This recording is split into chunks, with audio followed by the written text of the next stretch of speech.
Boa tarde, queridos alunos, mais uma vez. E aí, como prometido, nós iremos é, colocar as questões e nós iremos responder para vocês as questões. E repito, são as mesmas questões que estão na atividade colocada em anexo, tá bom? Então, por favor, copiem todas as questões. É obrigatório isso. E aí você vai ter que responder também. Porque no dia da prova você vai poder usar essas questões respondidas por nós, já com gabarito e tudo, para responder a prova, tá bom?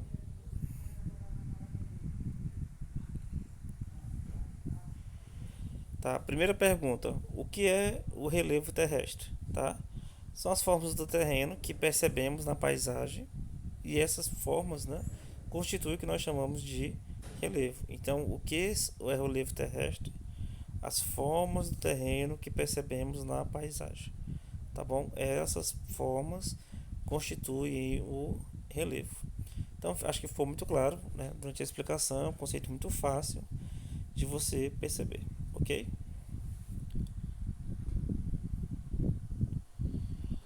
Tá. Segunda questão: como o relevo influencia na vida humana? Né? O relevo terrestre influencia na atuação da sociedade, né, no espaço geográfico, que nós já vimos, né, no começo do ano, antes da pandemia, o que é o espaço geográfico, né?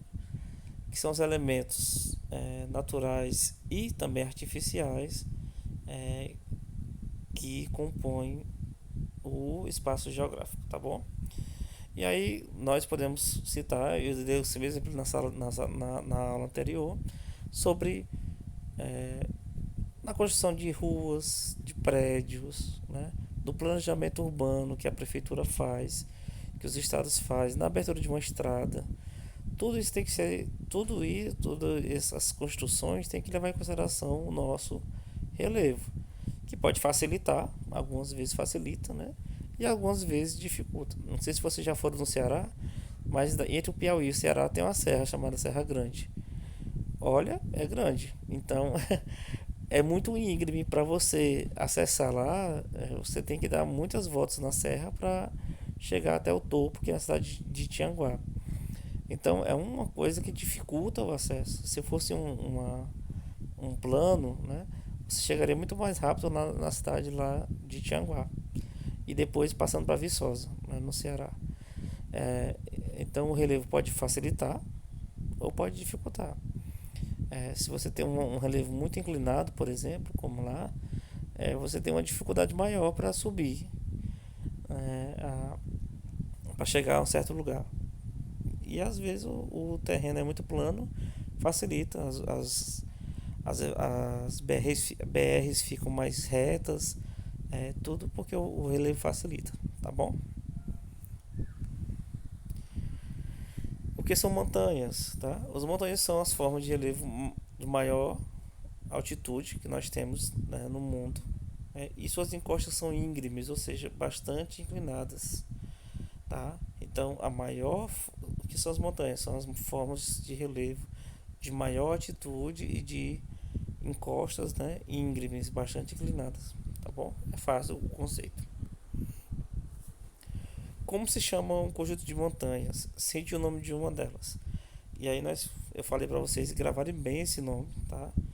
Nós chamamos de cadeia montanhosa ou de cordilheira. Eu costumo chamar mais de cordilheira, que é o conjunto de montanhas, tá? E aqui nós citamos, aqui fica localizada na América do Sul, né? E eu mostrei para vocês um mapinha também na aula.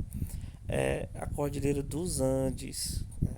Ela é um lugar, repito, belíssimo e que um dia eu irei conhecer, com fé em Deus.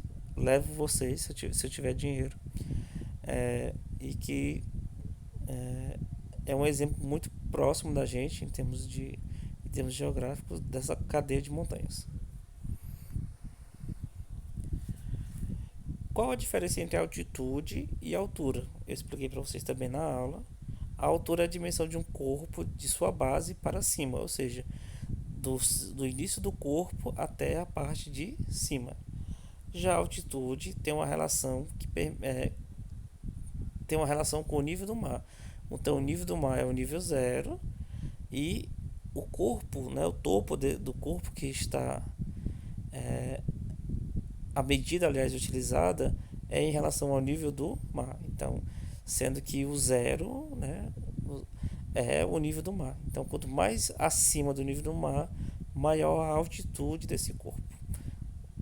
Pode ser de uma montanha, pode ser de um morro, de um planalto, de uma planície, enfim. O que são planaltos? São superfícies irregulares que podem ter formatos variados, como morros, serras e chapadas, que nós também já vimos o que elas são também, tá? É, então, até a próxima. Fiquem com Deus. Deus abençoe.